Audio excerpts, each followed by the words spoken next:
Бала Досхан сонау елден Алматыға жетелеп әкелген не деген сұрағым бар да?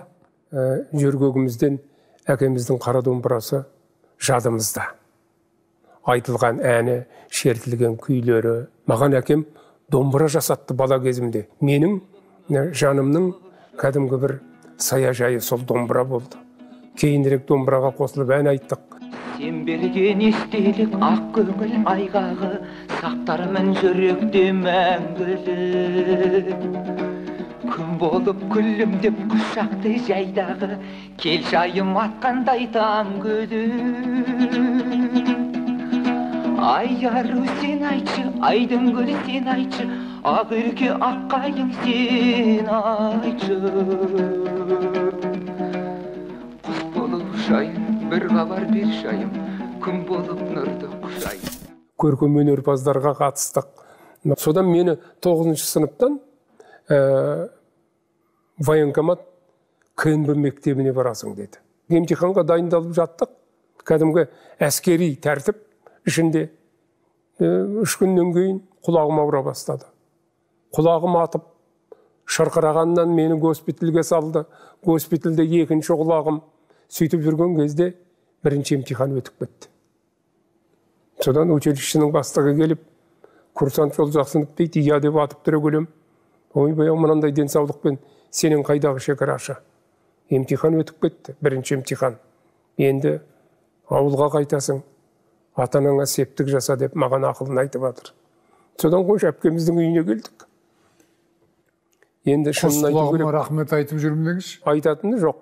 Иә. Содан әпкемнің үйіне келіп, тауым шағылып, о кісілер қосылып, кәдімгі Боздауға дейін бардық. Бүкіл облысқа Атышулы Қали Жолжақсыновтың баласы оқуға түспей келу деген, бұл енді бұндай қасірет болмаған шығар тәйірі. Намыс өртіп барады. Содан ертеңіне оянып алып, о кезде Жемпейде оқитын әпкем бар, жарықтық. 2-ші курсында оқитын музыка факультетінде. Сол кісімен институтқа келдік қой. Құдай жазбасын. Сонда осы Тұңғышбай, Асылболат, Асқарбектер, Тұңғышбайды көріп, мен мұнда адасып келдім бе дейсің. Мынау дайын тұрған, түріне қарасаң көзің тояды. Ана қойылған мұрт, мына сақал, ана бой, ана түр. Соны көремізді, сағымыз суға кетеді. Мен қайда келмей түсе алмаймын ау.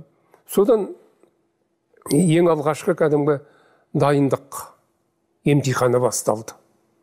Алға қотан отырғызып қояттағы ортада Асқар ағам Тоқпанов, бір жағында Қадиш апам, бір жағында тағы апалар бар. Содан ортаға шығарады, ортаға орынды қойып қойған. Бірінен кейін бірін кетіріп жатыр, айналайын, сенен әртіс шықпайды. Сен Забетке бар, сен Ысқиға бар, ашуланып шыққаны бар, жылап шыққандары бар, әсіресе қыздардың ішінен. Бір уақытта мені шығарды. Қай жақтансың? Шығыс Қазақстаннан, қай жерінен? Күршім ауданы. Осындай Зайсанның жағасынан қап-қарамын. Қап-қара. Содан ал не оқисың? Содан Абай жолы оқыдым. Содан Османхан Әубәкіровтен де бар, мынау бар, оқыдым. Қадиш апам, балақайлар, қараңдаршы деді. Бойы бір тұтам. Түр десең түр жоқ. Бой десең бой жоқ. Бірақ оқыған дүниесіне өзі сенеді. Міне ең болмағанда осылай оқымайсыңдар ма? Деп тілдей қағазды құжатыңды тапсыруға рұқсат деп маған қағаз берді. Міне бұл менің өмірімдегі жастық балғын шағымдағы алғашқы. Міне осы еске алуға өнерге деген, ұлы өнерге деген алғашқы қадам.